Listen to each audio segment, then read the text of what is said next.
नमस्कार दोस्तों, धर्म रहस्य चैनल में आप सभी का एक बार फिर से स्वागत है। आज का जो हमारा टॉपिक है वह कलयुग के प्रारंभ से तंत्र साधना के विषय में जो विभिन्न प्रकार की जानकारियां और क्यों कलयुग के प्रारंभ से तंत्र विद्या इतनी ज्यादा प्रसिद्ध हुई, इसके संदर्भ में जानेंगे। तो सबसे पहले हम लोग यह वीडियो के माध्यम से यह समझने की कोशिश करते हैं कि कलयुग का प्रारंभ क्यों हुआ और क्यों कलिकाल में तंत्र साधना का इतना ज्यादा महत्व है, और नए साधकों के लिए इस वीडियो के माध्यम से इस रहस्य को जानना बहुत ज्यादा आवश्यक भी है। तो जैसे कि हम लोग जानते हैं कि हिंदू काल गणना के मुताबिक कलयुग चारों युगों में चौथा और आखिरी युग माना जाता है। यह मान्यता है कि महाभारत युद्ध के 35 साल बाद, यानी भगवान श्री कृष्ण के अपने धाम गोलोक जाने के बाद कलयुग शुरू हुआ था।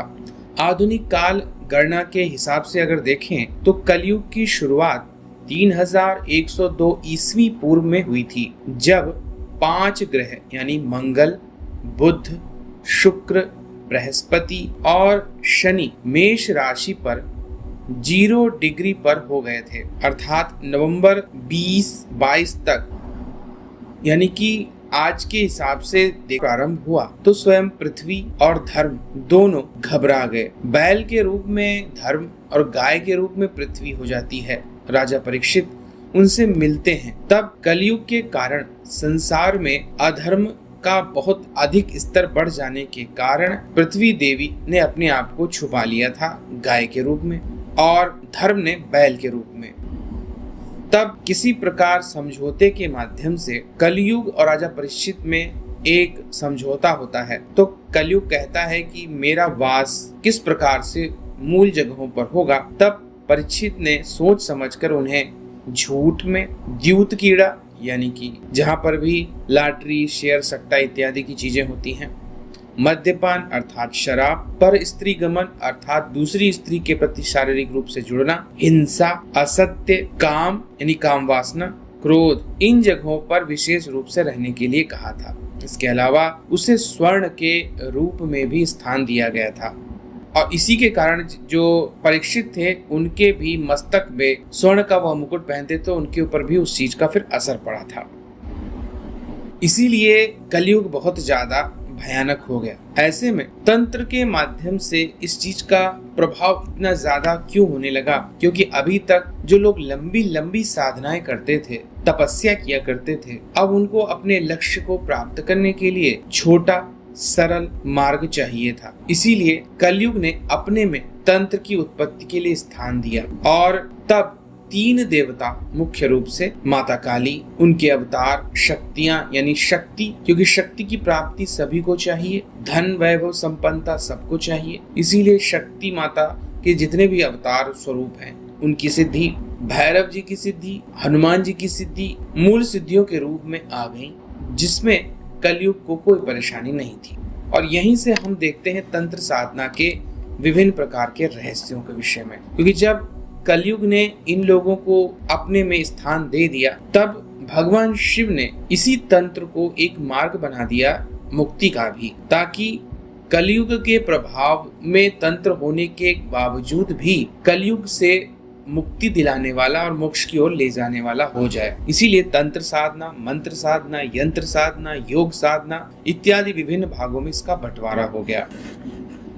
अब जो चमत्कार होते हैं वो भगवान शिव ने जो रहस्य दिए कलयुग के माध्यम से, उसमें तंत्र का शरीर में महत्वपूर्ण स्थान देखने को मिलता है। भौतिक शरीर में सभी कार्यों का एक केंद्र है, और शरीर को स्वस्थ रखना जरूरी था, क्षमता बढ़ाना जरूरी था। इसीलिए योग का निर्माण हुआ, और तांत्रिक सिद्धियों का मूल उद्देश्य हालांकि लोगों ने अपनी इच्छाओं की पूर्ति के लिए रखा, लेकिन इसके माध्यम से मुक्ति प्राप्त हो, यही भगवान शिव चाहते थे। इसीलिए तंत्रों के कई सारे ग्रंथ बने, जो कि 3 प्रकार से विभक्त हुए: आगम तंत्र, यामल तंत्र और मुख्य तंत्र। आगम तंत्रों में शैवागम, रुद्रागम, भैरव आगम इत्यादि प्रमुख थे। और वाराही तंत्र में कहा गया है कि सृष्टि, प्रलय और देवताओं की पूजा साधना कि जो विभिन्न प्रकार के तरीके हैं वह सभी तंत्र हैं। वाराही तंत्र में तंत्र के 9 लाख श्लोकों में से 1 लाख श्लोक भारत के थे और धीरे धीरे फिर यह तंत्र के 199 ग्रंथ बने जो भारत, चीन, तिब्बत, थाई देश, मंगोलिया, कंबोज इत्यादि में फैलते रहे। इसमें कई सारी रहस्यमय विद्याएं भी आई, जिसमें सम्मोहन विद्या, त्राटक विद्या, त्रिकाल विद्या, इंद्रजाल विद्या, परा अपरा प्राण विद्या, तंत्र से वशीकरण, मोहन, विद्वेषण, उच्चाटन, स्तंभन आदि की क्रियाएं होने लगी। शुरुआती दौर में मनुष्य का पशु बन जाना, गायब हो जाना, अलग अलग रूप बना लेना, समुद्र को लांघने की शक्ति आना, पर्वतों को उठाने की शक्ति होना, करोड़ों मील दूर देखने की शक्ति होना, यह सब तंत्र के माध्यम से संभव होने लगा। तांत्रिक गुरु के रूप में हम लोग भगवान शिव को सबसे पहले और प्रथम गुरु मानते हैं। उसके बाद भगवान दत्तात्रेय हुए और उसके बाद सिद्ध, योगी, शाक्त, नाथ परंपरा का प्रचलन होता गया।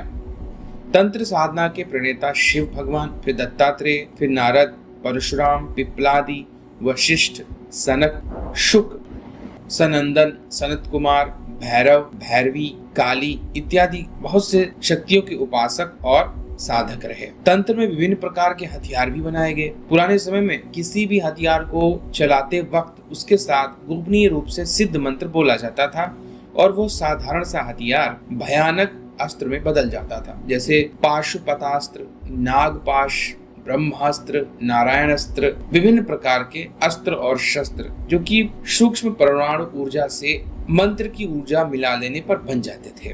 तांत्रिक साधनाओं में 3 प्रकार के मार्ग बन गए, वाम मार्ग, दक्षिण मार्ग और मध्यम मार्ग। वाम मार्ग की तंत्र साधना में 6 कर्म बताए गए जिन्हें षट कर्म कहा जाता है, यानी कि शांति कर्म, वशीकरण, स्तंभन, विद्वेषण, उच्चाटन, मारण। इसी प्रकार के 9 प्रयोगों का वर्णन भी मिलता है, जिसमें मारण प्रयोग, मोहन प्रयोग, स्तंभन प्रयोग, विद्वेषण प्रयोग, उच्चाटन प्रयोग, वशीकरण प्रयोग, आकर्षण प्रयोग, यक्षिणी साधना प्रयोग, रसायन विद्या प्रयोग इत्यादि नाम आते हैं। तंत्र के प्रतीकों के रूप में अलग अलग यंत्र बनने लगे, जैसे ओम का चिन्ह, मेहंदी बनाना, बालकों की संध्या काल में पैदा होने पर स्वस्तिक बनाना, डलिया की आकृति बनाना, दीपावली पर बनाई जाने वाली रंगोली इत्यादि। यह सभी तंत्र की कुछ छोटी किस्म की मुद्राएं और क्रियाएं थी। इसी समय तांत्रिक मंत्रों का और वैदिक मंत्रों का समागम भी हमें देखने को मिलता है। तो मंत्र 3 प्रकार में बट गए, वैदिक मंत्र, तांत्रिक मंत्र और शाबर मंत्र। और विभिन्न प्रकार के मंत्र उस देवता की शक्ति का प्रयोग माने जाते थे। अलग अलग अक्षरों के साथ अलग अलग सामर्थ्य और शक्तियां जुड़ती गईं और जितनी ज्यादा साधना लोग करते गए उतना ही ज्यादा रहस्यों को जानने लगे। तंत्र साधना के विभिन्न देवी और देवता कलयुग में बने, जिनके प्रभाव से विभिन्न प्रकार की सिद्धियां लोगों को हासिल होने लगी, जिसमें देवी काली, अष्ट भैरवी, नव दुर्गा, 10 महाविद्या, 64 योगिनी, अष्ट भैरव, विभिन्न प्रकार के अन्य यक्षिणी, पिशाचिनी, अप्सरा, वीर, गंधर्व, किन्नर, नायक नायिका, डाकिनी, शाकिनी, विद्याधर, सिद्ध, दैत्य, दानव, राक्षक, गुहलक, भूत, बेताल और अघोर सिद्धियां सम्मिलित हो गईं। तांत्रिक साधनाओं के लिए बाद में अलग अलग सन्यासी समाज के अखाड़े भी तैयार किए गए और अलग अलग तरीके से वहां साधनाएं होने लगी। चमत्कारिक साधनाओं की विषय में फिर धीरे धीरे समय के हिसाब से देखने को मिला, जिसमें शक्ति साधनाओं में नवदुर्गा साधना, माता के 9 रूप, शैलपुत्री, ब्रह्मचारिणी, चंद्रघंटा, कुष्मांडा, स्कंद माता, कात्यायनी, कालरात्रि, महागौरी, सिद्धिदात्री और 10 महाविद्याएं। 10 महाविद्याओं में माता काली, तारा, त्रिपुर सुंदरी, भुवनेश्वरी, छिन्नमस्ता, त्रिपुर भैरवी, धूमावती, बगलामुखी, मातंगी और कमला देवी। इसी प्रकार 10 शक्तियों के माध्यम से जीवन में हर प्रकार के संकटों को टाला जा सकता था, लेकिन सभी लोग बड़ी साधनाएं सिद्ध नहीं कर पाते थे। इसीलिए विभिन्न छोटे छोटे स्तर की लेकिन भयानक शक्तियों वाली साधनाएं समय के साथ होने लगी, जिसमें पैशाचिक या पिशाचिनी साधनाएं बहुत प्रसिद्ध हुई। पिशाचिनी साधनाओं को हृदय चक्र की देवी के रूप में देखा जाने लगा। इनके चमत्कार भी बहुत तीव्र थे। इसमें सबसे ज्यादा 2 पिशाचिनी शक्तियां कर्ण पिशाचिनी और काम पिशाचिनी बहुत प्रसिद्ध हुई। कर्ण पिशाचिनी किसी के भी बारे में साधक के कान में बता देती थी और काम पिशाचिनी शारीरिक सुख देने में सर्वोत्तम पिशाचिनी मानी जाती है। और किसी भी स्त्री को काम वशीभूत करने की उसकी क्षमता होती थी। इसी तरह भैरव साधनाएं प्रसिद्ध हुई, जिसमें काल भैरव साधनाएं, बटुक भैरव साधनाएं, उग्र भैरव, असितंग भैरव, क्रोध भैरव, स्वर्ण आकर्षण भैरव इत्यादि विभिन्न प्रकार के भैरव साधनाएं समय के साथ प्रसिद्ध। भैरव भगवान को रुद्र भगवान का ही अवतार अर्थात शिव भगवान का अवतार ही माना जाता है। प्रसिद्ध भैरवों में असितांग भैरव, रुर भैरव, चंड भैरव, क्रोधोन्मत्त भैरव, भयंकर भैरव, कपाल भैरव, भीषण भैरव, संहार भैरव आदि शंकराचार्य ने भी प्रपंच सार तंत्र में अष्ट भैरवों का स्पष्ट रूप से वर्णन किया है। इसी प्रकार 10 वीर भैरवों का नाम भी आता है और रुद्रयामल तंत्र में 64 भैरवों का भी नाम हमें देखने को मिलता है। इसी प्रकार प्रसिद्धि प्राप्त की गोपनीय तरीके से होने वाली योगिनी साधनाओं ने घोर नामक दैत्य से युद्ध करते समय माता आदि शक्ति काली के अंश से प्रकट होने वाली करोड़ों की संख्या में योगिनी शक्तियां उस वक्त पैदा हो गई थी। यह योगिनी शक्तियां अपने अंदर अलौकिक तरह की सिद्धियां और शक्तियां रखती थी। यह इंद्रजाल, जादू, वशीकरण, मारण, मोहन, स्तंभन इत्यादि सभी षटकर्मों को कर सकती। इसीलिए यह बहुत ज्यादा गोपनीय तरीके से होने वाली साधनाओं में सम्मिलित हो गईं। अष्ट योगिनियों का नाम बहुत प्रसिद्ध है, जिनमें सुर सुंदरी योगिनी, मनोहरा योगिनी, कनकवती योगिनी, कामेश्वरी योगिनी, रति सुंदरी योगिनी, पद्मिनी योगिनी, नटिनी योगिनी, मधुमती योगिनी इत्यादि के नाम आते हैं। और 64 योगिनियों में हम 64 प्रकार की विभिन्न प्रकार की तांत्रिक सिद्धियां देने और रखने वाली योगिनियों के विषय में जानकारी प्राप्त होती है। समय के साथ यक्ष और यक्षिणी की साधनाएं भी बहुत प्रसिद्ध हो गईं। यक्ष कुबेर जी के लोक में निवास करने वाली दुर्लभ और विभिन्न प्रकार की जादुई शक्तियों से भरी हुई शक्तियां थीं। किसी भी प्रकार से गड़े हुए खजाने की रक्षक, निधिपति अर्थात धन के स्वामी और धन को हर प्रकार से देने के कारण यक्ष और यक्षिणी की साधनाएं समय के साथ बहुत लोकप्रिय हो गईं। इनकी सिद्धियां अलग तरह की होती थीं। यह गुप्त धन तो देते ही थे, समृद्धि, वैभव, राजपाट इत्यादि देने में संपन्न माने जाते थे। इनकी विभिन्न प्रकार की पाषाण प्रतिमाएं आपको पुराने समय में देखने को मिलती हैं, जब इनकी पूजा बहुत तीव्रता से होने लगी थी। कहते हैं विभिन्न प्रकार की यक्षिणियां संतुष्ट होकर स्वर्ण मुद्राएं प्रदान करती थीं। कुछ संपत्ति देती थी, कुछ आयु बढ़ा देती थी, कुछ जल पे चलने की शक्तियां, कोई वृक्ष के अंदर निवास करने की शक्ति, विभिन्न प्रकार के आभूषण वस्त्र देने की शक्ति, वायु गमन की सिद्धि इत्यादि विभिन्न प्रकार की साधनाएं और उनके रहस्यों को हम लोग देखते हैं। तो इसमें भी कई प्रकार की यक्षिणियां हमें देखने को मिलती हैं। प्रसिद्ध यक्षिणियों में रतिप्रिया यक्षिणी, पद्मिनी, नटी, अनुरागिणी इत्यादि का नाम देखने को मिलता है। इसी प्रकार अप्सराओं साधनाओं की भी बहुत प्रसिद्धि इस समय देखने को मिली। जब देवलोक से अप्सराएं पृथ्वी पर उतर कर आईं और उनका विवाह भी मनुष्यों से हुआ, ऐसी कई कथाएं सम्मिलित हैं। अप्सराओं के विषय में यह कहा जाता है कि अप्सराओं के शरीर से गुलाब, चमेली, रजनीगंधा, हरसिंगार और रातनानी की सुगंध आती थी। वे बहुत सुंदर होती थी और 16-17 वर्ष की उम्र में ही दिखाई पड़ती थी। इससे साधक अपनी यौन भावनाओं को संयम नहीं रख पाता था और अधिकतर उसकी साधनाएं भंग हो जाती थीं। जीवन को सुंदर बनाने, विभिन्न प्रकार की कलाओं में निपुण होने के लिए अप्सराएं साधना बहुत उत्तम मानी जाती हैं।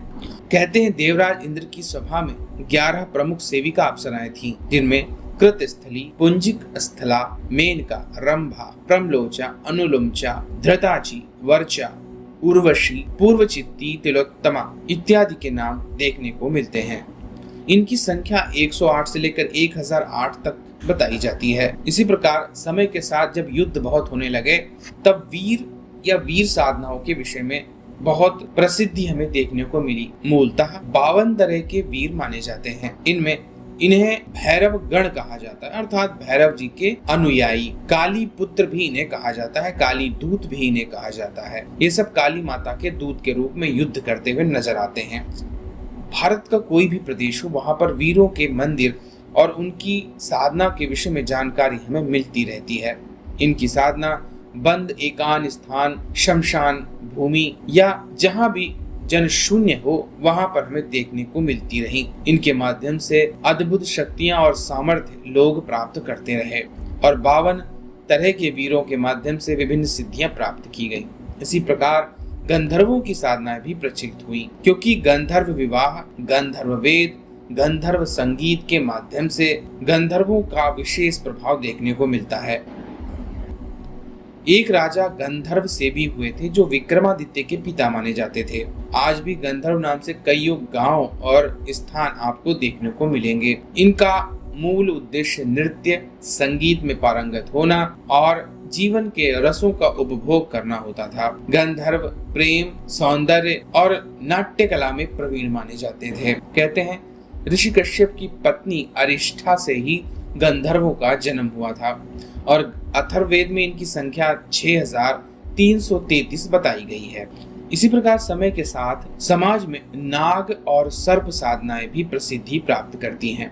प्राचीन काल में नाम की रहस्यमयी जाति हुआ करती थी। प्रजापति कश्यप की पत्नी कद्रू से नागों की उत्पत्ति हुई थी। नागों में प्रमुख अनंत यानी कि शेषनाग, वासुकी नाग, तक्षक नाग, कारकोटक, पिंगला इत्यादि नाग बहुत ही प्रसिद्ध रहे। आज भी सभी प्रकार के देवी देवताओं के मंदिरों में नागों की प्रतिमाएं आपको देखने को मिलती हैं। ग्रामीण क्षेत्रों में नाग देवता आज भी बहुत प्रसिद्धि प्राप्त किए हैं। इनकी साधनाएं कठिन होती हैं, लेकिन सबसे जल्दी सिद्ध होने वाली साधनाओं में इन्हें माना जाता है। नाग पूजा नाग पंचमी के दिन विशेष रूप से की जाती है। कद्रू को नागों की माता माना जाता है। देवी मनसा जो कि भगवान शिव की पुत्री मानी जाती हैं, उन्हें नाग माता के रूप में जाना जाता है। कहते हैं जन्मेजय द्वारा सर्पों के नाश के लिए किए गए सर्प यज्ञों से रक्षा भी देवी मनसा के पुत्र आस्तिक ने की थी। सर्प प्रजाति के 12 सर्प अनंत, कुलिक, वासुकी, शंकुफला, पद्म, महापद्म, तक्षक, कारकोटक, शंखचूड़, घातक, विषनाद और शेषनाग इत्यादि माने जाते हैं। इसी प्रकार किन्नर और किन्नरियों के संबंध में भी जानकारी होती है। किन्नर विशेष रूप से पहाड़ी क्षेत्रों में रहने वाले दिव्य और सौंदर्य से भरपूर शक्तियां माने जाते हैं। किन्नर मृदुभाषी और गायन में निपुण होते थे। इनकी सिद्धि ऋषियों द्वारा प्राप्त कर ली जाती थी और बहुत जल्दी यह सिद्ध हो जाते थे। मनोहारिणी किन्नरी, शुभगा किन्नरी, विशाल नेत्री किन्नरी, सुरप्रिया किन्नरी, सुमुखी किन्नरी, दिवाकर मुखी किन्नरी इत्यादि प्रमुख किन्नरियां मानी जाती हैं। इसी प्रकार नायिका साधनाएं आई। यक्षिणियों और अप्सराओं के बीच की स्थिति नायिकाओं की मानी जाती है। यह भी यक्षिणियों की तरह और अप्सराओं की तरह मन मुक्त करने वाले सौंदर्य से भरीपूर्ण मानी जाती हैं। वशीकरण की साधनाओं और सुंदरता की प्राप्ति के लिए इनकी साधनाएं की जाती हैं। नायिकाएं मुख्यतः 8 मानी जाती हैं। जया, विजया, रतिप्रिया, कंचन कुंडली, स्वर्णमाला, जयवती, सुरंगिनी और विद्यावती। अप्सराओं से पहले ऋषि मुनियों की तपस्या भंग करने के लिए नायिका ही जाती थी। इस प्रकार बहुत सारी साधनाएं और भी हैं, जिसमें डाकिनी, शाकिनी, विद्याधर साधनाएं, सिद्ध साधनाएं, दैत्य साधना, दानव साधना, राक्षस साधना, गुहलक साधना, भूत साधनाएं, बेताल साधनाएं, अघोर साधनाएं, रावण की रहस्यमयी तांत्रिक साधनाएं, शाबर मंत्र साधनाएं, जिनमें हम विभिन्न प्रकार की ग्रामीण पद्धति या जैसा गुरु के मुख से मंत्र निकला उसी तरह के शाबर मंत्रों को देखते हैं। इनका आविष्कार गुरु गोरखनाथ जी ने किया था, जिसमें आदेश शब्द का विशेष महत्व था। जैसे कि एक मंत्र ऐसे सुनिए कि ओम गुरु जी को आदेश, गुरु जी को प्रणाम, धरती माता, धरती पिता, धरती धरे ना धीर बजे, श्रृंगी बाजे तुरतुरी, आया गोरखनाथ मीन का पुत मुंज का छड़ा, लोहे का कड़ा, हमारी पीठ पीछे यति हनुमंत खड़ा, शब्द सांचा पिंड कांचा, स्प्रो मंत्रीश्वरो वाचा। इस प्रकार के मंत्रों में हम रक्षा कवच लगाना, चाकू से अपने चारों तरफ खींचकर गोलाकार बनाना, हनुमान जी के माध्यम से शरीर की और अपनी रक्षा करना इत्यादि के विभिन्न प्रभाव किए जाते थे। विशेष रूप से ग्रहण काल में इस प्रकार के मंत्रों को सिद्ध करने की सिद्धि होती थी। शाबर मंत्र केवल 1 वर्ष तक ही सिद्ध रहते थे, इसके बाद उन्हें फिर से जगाना पड़ता था। तो इस प्रकार से आप लोगों ने जाना कि इस कलयुग में या कलयुग की शुरुआत कैसे होती है और इस कलयुग की शुरुआत से कैसे तंत्र फैला और तंत्र की कितनी शाखाएं बन गई और तंत्र किस प्रकार से आज भी इस कलयुग में कार्य कर रहा है। अगर आज का वीडियो आप लोगों को पसंद आया है तो लाइक करें, शेयर करें, सब्सक्राइब करें। आप सभी का दिन मंगलमय हो। जय मां पराशक्ति।